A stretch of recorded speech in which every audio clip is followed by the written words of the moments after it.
Afternoon. I am thrilled to be welcoming to the ASU+GSV Summit remotely Markus Witte. Markus is the founder and now executive chairman of Babbel, the world's top grossing language learning app as we speak, now having reached the incredible benchmark of 10 million subscriptions sold. Markus and I actually last talked on a podcast in 2019. So I wanted to start with a little bit of that framing. I think at the time you guys were coming in on maybe 1 million subscriptions in the US, something like that. Give us a little bit about your pandemic story, what it's been like watching Babbel. Obviously, the EdTech category broadly had tailwinds come at it, unforeseen in prior years. And yet the tragedy of COVID and the impact on personnel and people around the world and communities, et cetera. So I just love, if you wouldn't mind just by starting, Markus, about your pandemic story, what you all did at Babbel to, I know culture has always been a huge thing to maintain strength and culture and resilience and joy in the work. I would just love to start there and then dive in on the other pieces. Thanks a lot. Yeah, and I mean the very fact that we're speaking remotely and that I'm not in San Diego this year speaks a lot about what has changed and both in my life and basically in everybody's life. We're now way more digital in everything that we do, and I considered myself very digital before COVID hit, but I was so wrong. I was such a real world person, and it wasn't.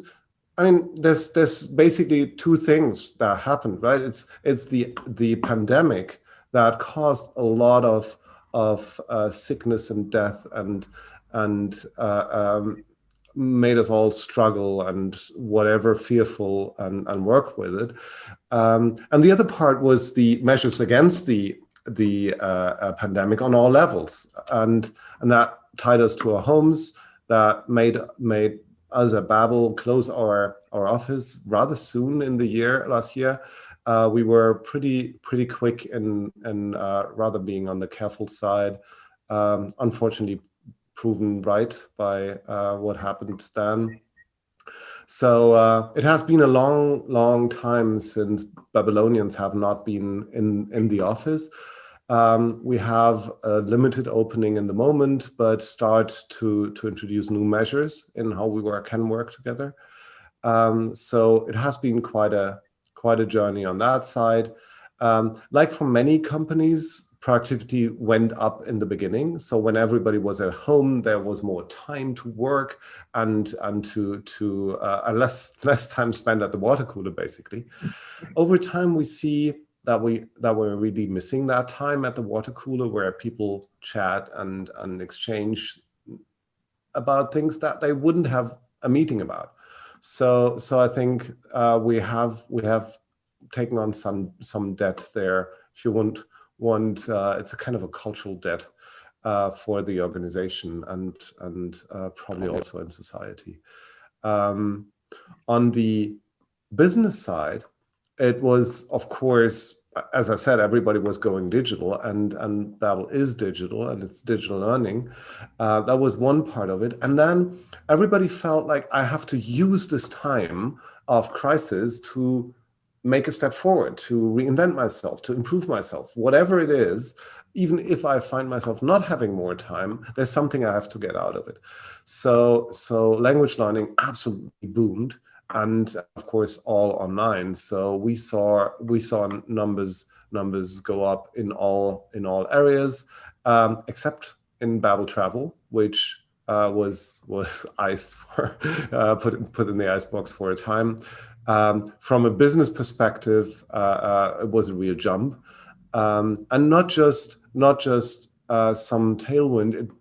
It really changed the world. I think there was a structural change in how people think about digital products altogether, and that is, of course, there to stay.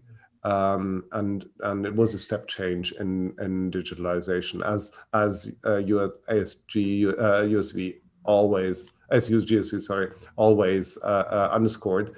and showed from different perspective, we're now in a different world. Obviously, the language learning app world is on fire. Talk about language learning apps, and just kind of given the broad embrace of the category by consumers and institutions for that matter, but relevant to this conversation. Talk about language learning, how it's changed, how the perception's changed, where apps fit in, and what does the silver bullet look like? So yeah, I think apps can be learning and not just practice. Actually, when we ported Babbel to the smartphone interface, which we started as a web product, we thought on that small screen that you can't really have a full learning experience. Practice has with or what we saw with learners has proven us wrong. We're seeing that you can learn a language from scratch with an app. What we're also seeing is that a big majority of our successful learners who say I've reached my goals have used more than the app. So they watch Netflix shows. They listen to podcasts. They even read books in the target language. They use online classes or real life classes, whatever. So what we see is a combination of methods that we see really often. And I think where apps shine is bringing people into that journey, getting them started. It's a very low threshold starting point. It's also a great companion, whatever you do. Even if you're traveling for language purposes, you can have your app in your pocket, no problem at all. But I think depending on your learning type and interest and goal, very, very often you need more than just the app. So is it a silver bullet? It's definitely not the one for all solution that puts an end to the quest for improvement of language learning. Absolutely not. I think what always has been the case still is the case. To really master a new language and get to your goals, you have to combine different methods. And talk a bit about that. I think, as I understand it, Babbel is looking to build really a language learning ecosystem. Just talk a little bit about the roadmap there, the plan to kind of create a full suite of sort of multimodal offerings in that ecosystem.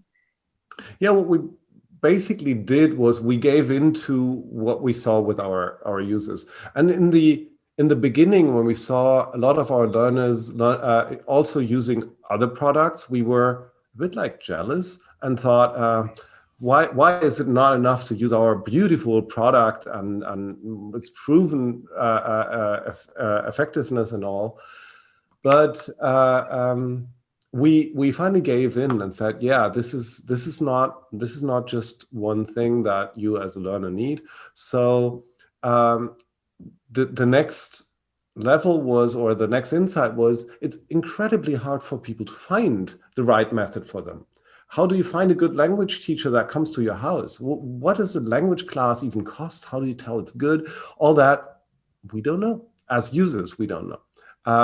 And that's where Babbel always had a strong suit. That was, we have a lot of experts in language learning and who have been teachers who are language learning experts, and we have that expertise in-house. So we're currently doing two things. We're adding more methods on the one hand, so to be able to offer something like Babbel Live or Babbel Travel once travel comes back, and there's podcasts and we do news co-ops so that we can release other content for people to read. We're really doing some games. We really try to build that what you call an ecosystem, this multiplicity of methods. But it's not enough to just throw it at people and say, look, here's your ecosystem and go find what fits for you. We also need to give them guidance. we also need to take them by the hand and lead them through their very individual learning journey, which is not linear usually, but usually not even uninterrupted. But we have the data and the human insight to help them with that. And I think bringing that together, the guidance and the ecosystem, that's where we're taking Babbel as a product. And that's of course distinct from an approach where you say, I want to address everybody, whatever their means are, whatever their motivation is. What we're looking at is people who actually want to learn a language and not just pass a bit of time. You talk a little bit about, we've spent at GSV a lot of our pandemic time on Zooms to India, where language is critical to economic mobility. Talk a little bit about, how access has, the increasing access, and also how Babbel has thought about addressing the needs of different learners, learners who have other requirements. So love to just hear how you all are thinking about that sort of the bigger social impact that clearly language learning can have on an individual. Yeah, it certainly has that impact. Honestly, we're currently more focusing on the societal impact in terms of helping people to understand each other more than fueling their career or helping them to, like in India, it's a different life whether you have good English or not. Right. That's a very, very important problem. It's in the moment not our top priority to address that. There's others who might do that a little better right now.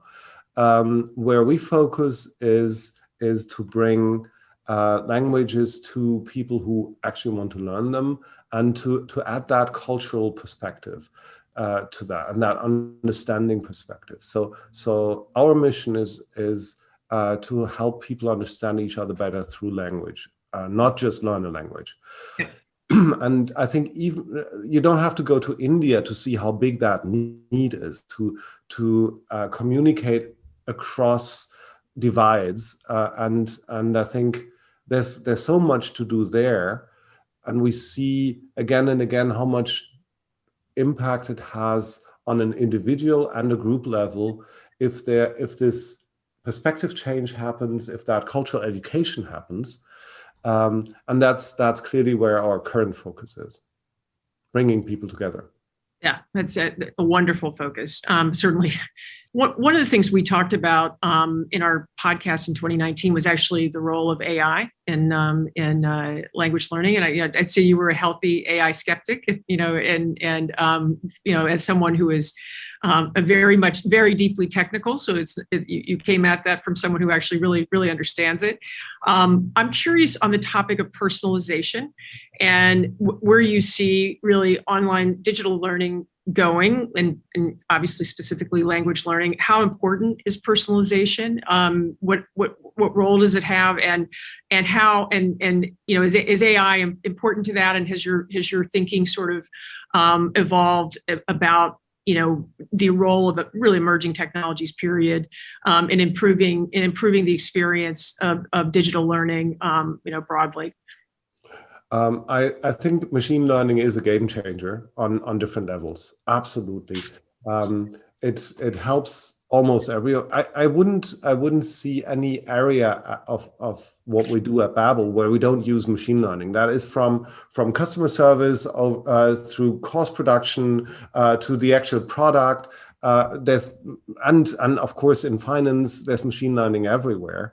And we're really using that from a product perspective. I think the most important question is, on what level does machine learning have the best impact? Is that the level of the single exercise where you try to match the right picture or the right tone or the right topic to the user, which works rather well in math, and it's called adaptive learning, and that's a really effective method. In languages, it's a bit different. And what we find is that personalization matters when it comes to routines. So when do you actually learn and find that out together with you, because you might not know it, that just before lunch is the best 10 minutes for you in the day, or whatever, early in the morning. That is where machine learning can help a ton. And the other part is in that guidance to find out what kind of a learner are you? Where in your learning journey are you? What is the next thing that you need to get to where you want? And for that we can work with data very well, and we get feedback very well, because the most important thing for to optimize with machine learning is to see what is success, right? And in language learning, if I just look at the app, if success is you master our language courses in our app, then you get better at Babbel. That's usually not why people sign up. To understand the actual learning success of learners, we need to go a lot deeper. And we did a couple of very deep studies together with scholars and universities to find out how can we build this feedback, and what are predictors for learning success. That's a pretty tricky field. There's quite a bit to be won, but I think the big impact of adaptation and personalization will be on these two levels of routine, fitting into your day, making it fit into your day, and on method, what is working for you right now. Yeah, really tailoring your learning pathway. Exactly. And that's and I'd be curious if you see any risk in a pullback as we move back to whatever normal may be redefined as going forward. And then I'm also curious with the move of if we can get any window with the move of Duolingo into the public markets, any temptation there for Babbel to do the same? So is there a risk of things going back? Honestly, as a human, and a citizen, I don't think it would be a risk if we all have a little less screen time every day. So it might actually be good on a number of perspectives. I think from the digital learning industry, I think it's a structural change. I don't think we're going back to whatever was normal before in our learning habits, in even how we work. So it's not just something that goes away. Am I concerned that the business will suffer? No. Of course, there was a huge growth bump, and we won't grow as much next year again, unless something terrible happens, which I do not hope. That it's both. It's this step up, and then we're now on a new level, and that adaptation keeps going. So we see that higher levels of engagement. Way more people are part of the digital world right now, active parts of the digital world. Yeah. On the other side, obviously, I can't give you a lot of detail of where we take the company. I think from an industry perspective, what Duolingo is doing is fantastic. We're excited that they present a credible story to the market. It will help everybody if they live up to the expectations. So fingers crossed on them. For us, we'll see. We're not in a rush actually. We will see what's best for the company and take steps accordingly. And honestly, nobody at Babbel has their life goal in becoming a public company. It's a technicality more than the dream of my life or anybody else's. Totally understood. Had to ask. Markus, thank you so much for being with us at ASU GSV Virtual, and really look forward to the day when we can all be in a same space physically. So thanks so much.